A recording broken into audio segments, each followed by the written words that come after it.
Everybody loves a ribeye or a porterhouse, but these are just one piece of muscle on a 1,500-pound cow. So what happens to the rest of them? Do they just get thrown out as garbage? How much food are we wasting? I don't want to know. Today we're going to test out recipes utilizing the least popular cuts of beef, ranging from a regular town taco all the way to living life as a hyena and eating testicles. This is what a testicle looks like. I forbid you guys from commenting that I'm good at handling this. Testing recipes alright. Fully embracing the traditional culinary philosophy of eating from nose to tail. Just like my personal philosophy that my subscribers are beautiful head to toe.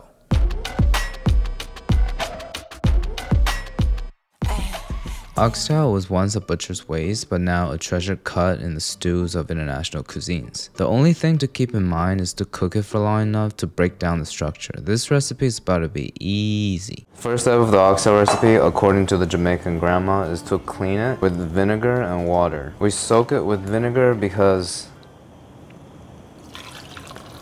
I don't know why we soak it with vinegar. Wash it very thoroughly. Quarter cup of brown sugar. Soy sauce, about a tablespoon. That sauce. Garlic powder. Black pepper. Finally, allspice. Never used this one either. Learning about a lot of spice mix today. What's in allspice? Last ingredient, it called for browning. I have no idea what that is. So here I have some Japanese demi-glace. Yeah, rub it in. Damn. Annoying roommate doesn't know how to fill oil. Try not to make it too hot because the oxtails are really wet from the marination. Honestly, it smells already good. I'll eat it if it's cooked. 2 whole carrots, 1 onion, and 4 scallion. 1 Scotch bonnet to give it some heat. The key to Jamaican cuisine. Put back in our oxtail. The recipe asks us to put it in the Instant Pot for 45 minutes. I don't have one. So once it comes to a simmer, we'll just close the lid and put it in the oven for 3 times that, which would be about 2.5, 3 hours.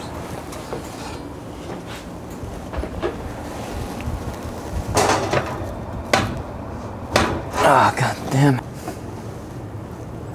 2 tablespoons of water and 2 tablespoons of cornstarch to thicken. Against my will, we're gonna ruin this whole stew by adding in a can of butter beans. If it was up to me, this will never happen. I think this is it. Jamaican oxtail stew. Kind of anticlimactic. What happened to falling off the bones, huh?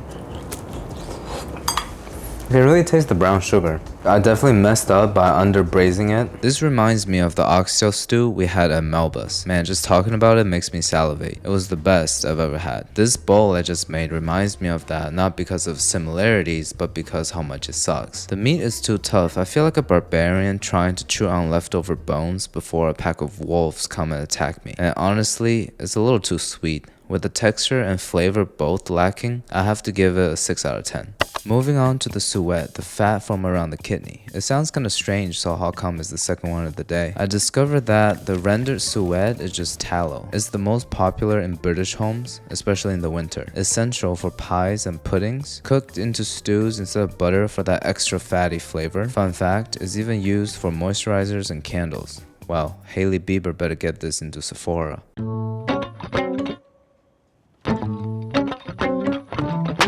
This is so gross. This is what the cross section looks like. This is like really satisfying to cut.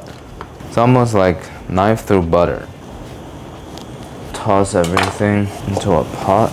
We have the stove on medium high. We'll put in about a cup of water. It's gonna control the temperature to make it render the fat out more slowly. Apparently, people prefer the suet tallow over other areas is because the kidney fat stores the most fat-soluble flavor molecules. In other words, it tastes more beefy than intermuscular fat. It can not only enhance meat, but also enrich desserts. At this stage, it starts randomly exploding. I'm gonna keep me like that. I'm gonna keep myself away from it so I don't go to the ER again. It's pretty much all solidified, like, because the oil started smoking, so I feel like I shouldn't reduce any further. The recipe says we need to strain it through a cheesecloth or like a t-shirt or something. I figured since all the solid's gonna go to the bottom anyways, we'll just, you know, take from the top.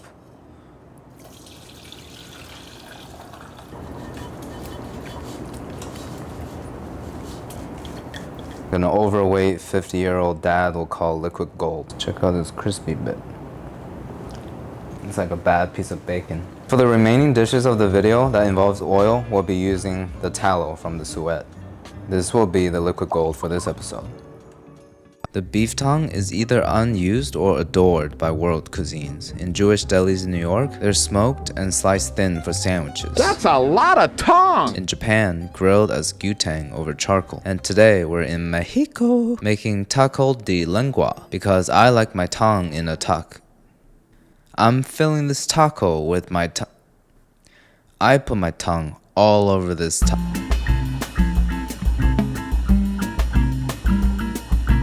It does look more like a foot than a tongue. Like, what are these little pellets? It's triggering the trichophobia, I think. It's for the cow to grab the grass better or something.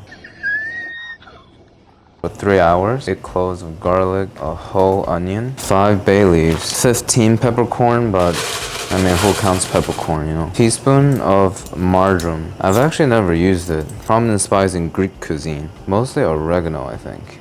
Teaspoon of thyme, teaspoon of oregano. So marjoram again.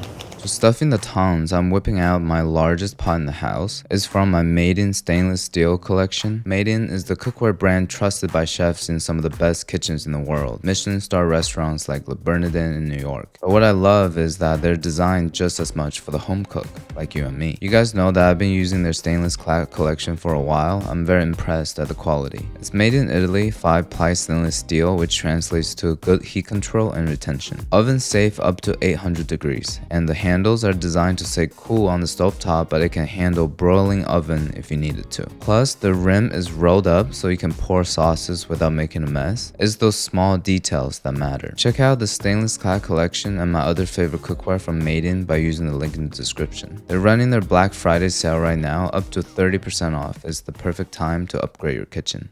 What is this over here? It looks like a charger.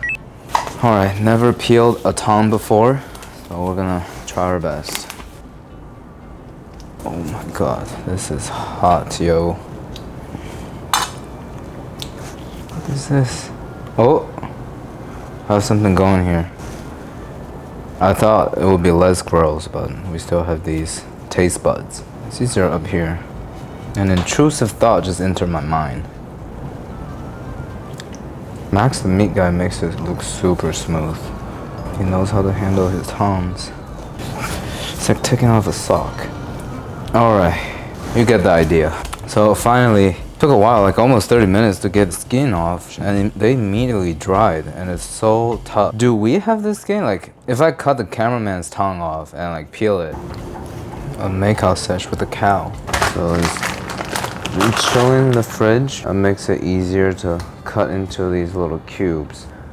It has a fair amount of distribution of fat in it. The tip, bro, experiencing sympathy pain. Doesn't have to be too small, because we want to bite to it. Starting the spoonful of tallow, our sweet onion, drop in our tongue. We'll saute on medium-high for about 5 minutes or so. While we leave that on another burner to saute, we'll start just warming up our tortilla. The size of the tongue pieces are getting color out as well. We'll just get our tongue all the way into the taco till it comes to an ideal ratio. Give it freshness, cilantro, avocado salsa verde. This is gonna be fire. Look at this.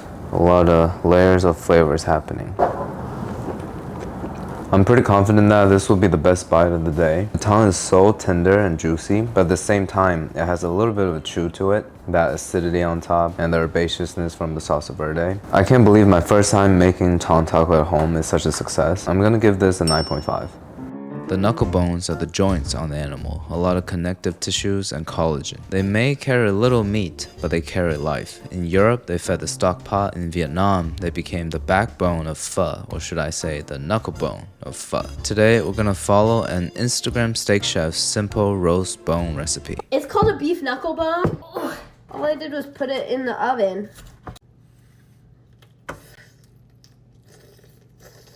I I just realized she kind of looks like my classmate in high school who got knocked up by my friend David. I think Kitty Church is put it in the oven with nothing at all to make it a tiny bit more flavorful. We'll just season it with salt. Kind of looks like a doorknob. I don't even know where to season.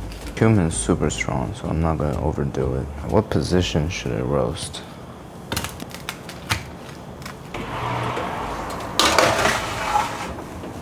So this is basically Katie Church's method with some seasoning. A few parts got a little too crispy. Like, are these joints or are these meat? You know what? We're just going like this.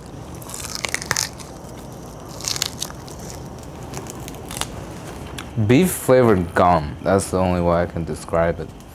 Here's some normal looking meat. No, it's not bad. It's like an overcooked piece of beef wrap. Oh, some marrow here. This thing is like a treasure hunt. Shit just keeps on getting better. I give it an 8 out of 10. It's like exploratory. It's like a fun Sunday activity for a family of dogs. This is one of those times I feel lucky that I don't show face because I don't look the most classy or sophisticated right now fighting with this tough piece of joint. Let's move on to something soft and tender. The heart. The cow's heart is pure muscle, strong, lean, full of iron. That's interesting because my sister looks like a cow, but her heart is pure evil. Like all Italian recipes, this one involves high quality but simple ingredients with olive oil, white wine vinegar, oregano. So why is the heart already in pieces when we opened it? The supplier broke my heart. Rosemary, salt, and pepper. Forgot the most important ingredient though. We'll leave this in the fridge for at least 45 minutes while we heat up the grill. Like we said earlier, the beef heart is technically not an organ. It's just an extra lean piece of muscle. It's like a bloody filet mignon. We're doing the Italian countryside style grilling over fire on a skewer. I don't have skewers, so just fire. Not too long because we're treating it like a delicate piece of meat. You know what I found out? The beef heart is so nutrient dense that in the modern world, people treat it like a superfood. I'm gonna present the heart on this plate. This is what I did in my last relationship, so she can devour it. Let's give it a taste on a real 1 through 10. Definitely overcooked it a little bit because I've had Italian style grilled beef heart in a restaurant and it's always super tender. This is just has a little chew to it, but the flavors are really nice. It tastes just like a steak with extra iron content. Better than I expected. I'll give it a 7 out of 10. Tendon is probably the toughest part on the cow. It almost feels like a rope. The fibrous cut breaks down after hours of simmering. It melts into silk. Really a unique texture that you don't experience in meat eating. It's popular in a lot of Asian cuisines like Chinese dim sum, Vietnamese pho, Japanese oden. Tendon is proof that patience makes luxury. Today we're making a Chinese red braised stew. I think these are the Achilles tendon of the cow. Once it gets to a boil, we can take it out. To make the caramel base, we're gonna do about 2 tablespoons of yellow lump sugar. It's the foundation of Chinese red braising. And I heard people use this because the molasses content is higher. Once it caramelizes, it actually loses the sweetness. So it might look like a lot, but it will mellow out. Ow. The combination of oil and burnt sugar can give you a really bad burn. It takes more than 2 weeks to heal. Don't ask me how I found out. Ready? Coat our tendon, some of the aromatics. This is why we don't need any Maillard reaction, but still the stew turns out brown. It's from the caramelizing of the sugar and some soy sauce later. 2 star anise, 3 bay leaves, tablespoon of bean paste. It already smells super good. Chinese cooking wine, oyster sauce, dark soy sauce. Just enough chicken stock to sort of cover it. Once it comes to a simmer, we'll turn the heat all the way down. Cover it with the lid and wait for about 4 hours. Don't make this when you're hungry. It's almost 10 p.m. The tendons are finally done. A total of almost 5 hours. It still looks a little bouncy. I also thickened the broth with a little bit of cornstarch. It smells amazing, like a deep caramel smell. Very soft. I love how well the sauce is coating on top. The subtle sweetness and the spices work into the broth among all the slimy stuff we ate today is my favorite. I feel like this is missing something. It would be a 10 out of 10 if it not only had tendons, but also some short rib or brisket, some sort of real meat, you know? And maybe potatoes as well. This broth, though, is so rich, savory, sweet, glossy, overall intensely flavorful. I can probably drink a whole pot of this. With the tendons alone, it's a 9.1. I see unlimited potential for this dish. Before we start talking about the recipe, let me ask you this question. Is beef liver the ultimate superfood that can not only get you jacked, but also grant you the mentality for making millions of dollars?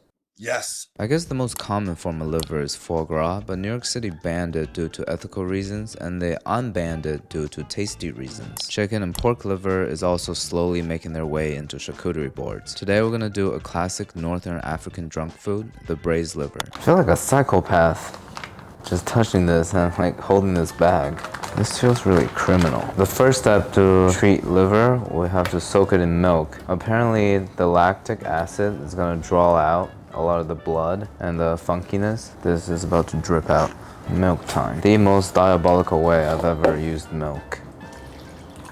So we're gonna keep this in the fridge overnight. My roommate usually wakes up pretty early, so he'll see it before he goes out. A pleasant surprise. Angel of the morning. So I accidentally left this in the fridge for 2 days. Not because I wanted to trick my roommate or anything. I actually forgot. You can see a lot of blood's drawn out. This is some chocolate milk. Get the liver out to dry it up. It kind of changed color. The milk smells very animalistic. We'll season it a little bit. Pepper. I'm gonna go heavier on the seasoning to protect my taste bud. Paprika, garlic powder, a lot of tallow, because more flavor the better. Get my screen here, because this onion looks very watery. Always 2 steps ahead. Heat still on medium-high, we'll lay in the livers.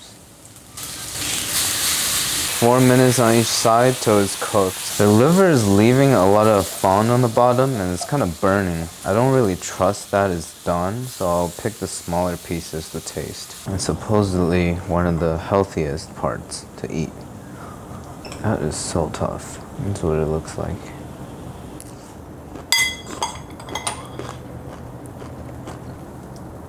Yeah, I'm sorry guys. I just couldn't even make it to the trash can. The texture is so stringy.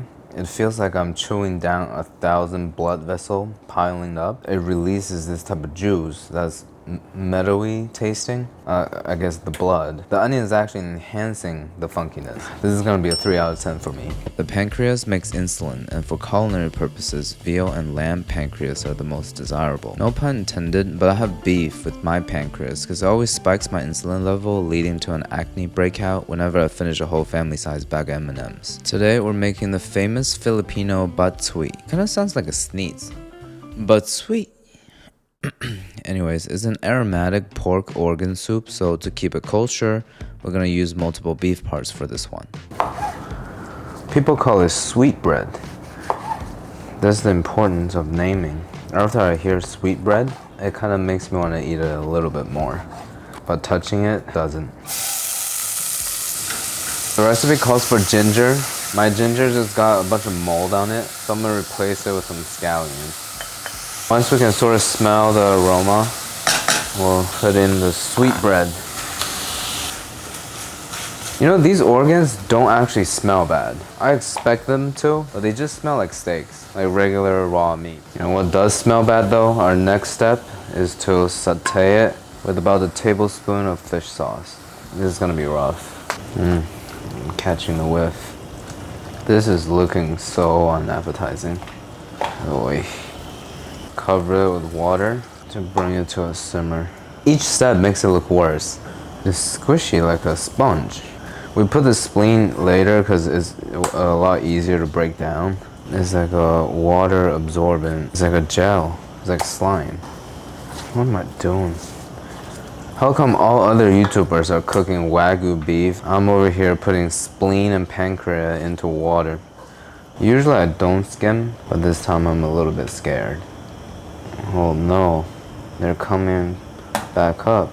After 4 minutes, we'll drop in the spleen. The spleen is more delicate, so we'll simmer it for only 10 minutes. Okay, I can actually tell which one's spleen, which one's sweetbread. I'm gonna avoid saying pancreas to not gross me out. I'll have to work the courage. I feel like Rhett and Link right now. The garnish is chili leaves. I don't know what that is, so we're gonna do cilantro and chili oil. Chili leaves, you know. Now it just looks like beef stew. A lot of people in the Philippines use macaroni, but we're just gonna go straight up. Committing. Oi. You see, everything looks better with chili oil on top. I'm gonna go for the sweetbread first. Wish me luck, guys. Let's go.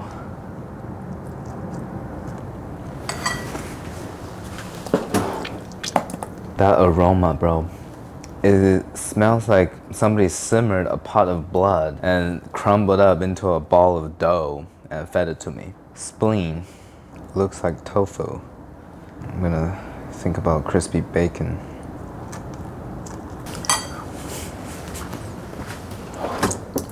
Jesus Christ.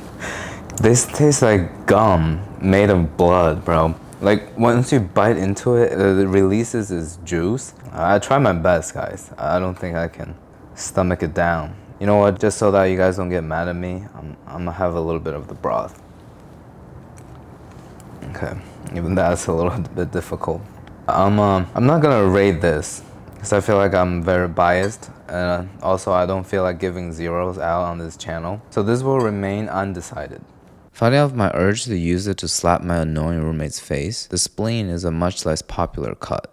I can see why. So apparently, the kidney is like a popular breakfast option in the UK. And I just learned about the existence of something called the kidney pie. So I looked it up online. It looks like this. Yeah, no. So we're gonna go with the kidney toast. I think the presentation will be much less shitty. Okay, a nice piece of kidney. I'm gonna name it Nicole. First step is to get the kidney off this fat strip type of thing. Get a look at the cross section. Cream-filled donut. Making seasoned flour again. Give it a bit of crust. Better Maillard reaction. There's some salt, garlic powder, paprika, onion powder, and black pepper. Drop in. The recipe said we're not supposed to season the flour this much, but I'm going overboard to protect myself from the original flavor of the kidney. This piece just looks... It looks very digested, let me just say that. We're gonna do both tallow and butter to give it the best flavor. Drop in our kidney. It looks like rock formations. 4 minutes on each side. We'll flip it halfway. This is starting to look and smell really good, but I feel like that's just the effect of the brown butter. This is about to get really British. Dijon mustard, your sister sauce, and about a cup of stock. Simmer it until the stock reduces. It wouldn't be a British dish if it wasn't on toast, so I gotta toast up this bread.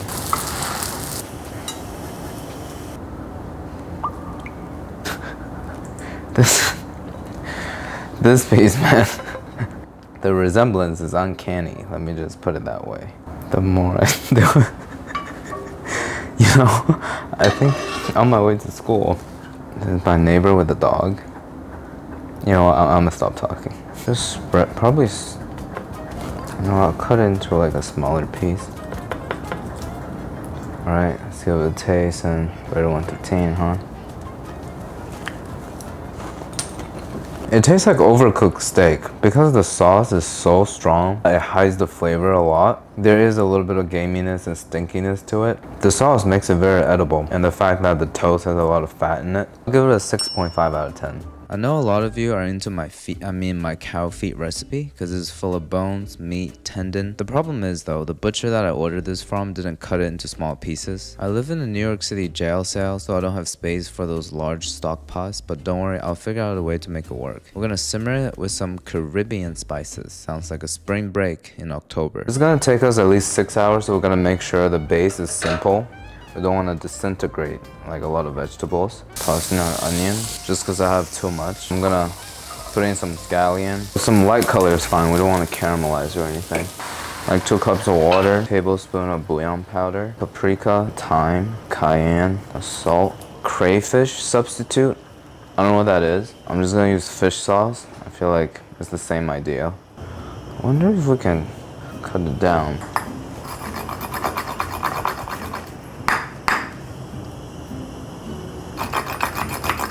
Yeah, no. We just have to go straight in. This is the best we can do. Usually French chefs use a cartouche. We'll just use a piece of paper towel. So I was thinking about putting it in the oven, but we need a lid on. Like, no lid works for this pan.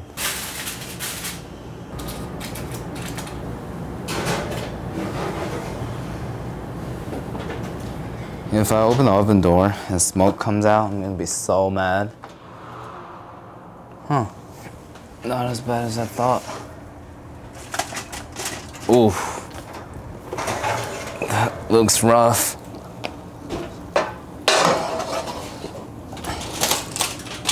The paper towel has become crispy.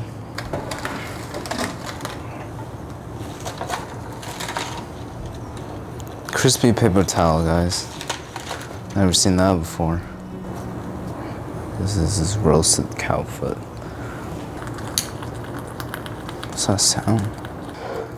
This is rough, guys. Salvageable, don't worry. We'll just refill it and do an additional 4 hours. But this time I'm gonna check on it more often. Actually, it looks like those ancient tablets in Iraq.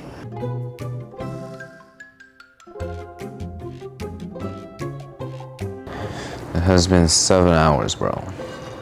Looking super tender. Literally fell off the bones earlier. We'll add about 1.5 to 2 bell peppers. Let it simmer for the last 30 minutes, and we'll suck on some feet. All right. Maybe I should have braised in this hotel pan. The recipe called for arrowroot to thicken this broth up. You guys already know I don't have that. And I'm a little low on cornstarch too, so I'm gonna try this glutinous rice flour, so mochi powder. I mean, it's starch, so if this doesn't work, I guess we're making cow foot mochi. See how much it thickens. It's starting to turn into a piece of modern art. A little more starch, see what happens. Oh my god. All of a sudden, it's getting really thick. Let's remove some of this. It doesn't taste that good. Was it ruined by the rice flour? Alright, it wasn't that good to begin with. We really need some salt and acidity in the form of Frank's Red Hot. Trust me, guys. We need the heat in there. Nice, much better. Just for decoration. It looks really slimy and jiggly. Here it goes. It's exactly what I expected. Slimy, soft, super tender, really flavorful. Thickened up not only by the starch, but also the collagen from the feet. And you get that hint of cayenne at the end. Dip some fufu in here, be pretty gas. Love the soup, but the cow foot texture is a little questionable. I'll give it a 7 out of 10. The cut that needs no explanation. AC/DC wrote a song about them. I've got big balls and they're dainty big balls. Straight after castration, they call it the Rocky Mountain oyster, aka the Paris oysters, cow fires, Montana tenderloin, cowboy caviar, the swinging steak, and straight up Bowls balls. And in New York City, tourists from all over the world come to Wall Street just to caress them in hoping they can live out the first half of Wolf of Wall Street. But in reality, they end up just like me on the Lower East Side being a dog of Orchard Street. First step is to peel and cut it into pieces. This is what a testicle looks like, huh? Peel the skin off to get to the meaty balls. Hey, that was pretty easy. I forbid you guys from commenting that I'm good at handling this. So I was afraid that these veiny structure will be in the dish. I'm glad we're taking it off first. This is super squishy. I feel like if I squeeze it hard enough, it might be unpleasant substances coming out. Sort of looks like cut up gooey duck, the seafood. Or some sort of clam. Cursed clam. We're soaking it in milk again to draw out the blood and the unpleasant flavors. Mixing with some salt. I'm trying really hard in my mind just to see it as a regular cooking process. Not that we're soaking balls in milk or anything. We'll let it soak for 1 to 2 hours. 3-stage breading station. Into the milk again. I feel like we just washed it into the cornflakes. No, cornmeal. This is our final coating. Make sure it's thick. It's like scooping ice cream. Since the smoke point is so low, I'm gonna pair it with vegetable oil to deep fry the oysters. Oil hits around 350, we're gonna drop in the testicles. Just teabagging it.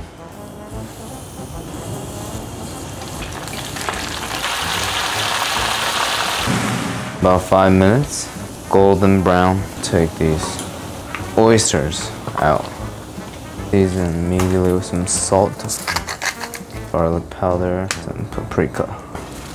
These are starting to look really good. Kind of like Chick-fil-A nuggets, which I'm not really a big fan of. I know a lot of you in the comments gonna hate me on that statement, but no need to get testy here. First bite, I'm not gonna eat it with any sauce. We're just gonna go raw to respect the balls. I'm gonna pick this one. You know, I'll pick a bigger one. Let's give it a taste. Wow, it tastes like the most tender chicken nugget ever made. It tastes like the Purdue chicken had meat tenderizer sprinkled on top. But at the end of it, you get a little bit of that beef funkiness, just reminding you you're eating balls.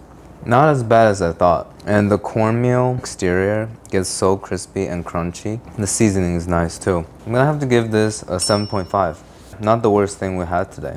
I'm gonna do it with some mayo, because I feel like you need something creamy and thick on the balls to get it down easier.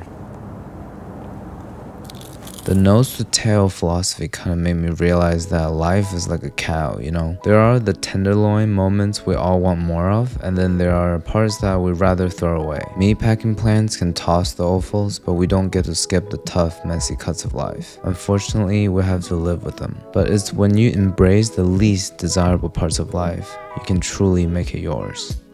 Alright, thank you.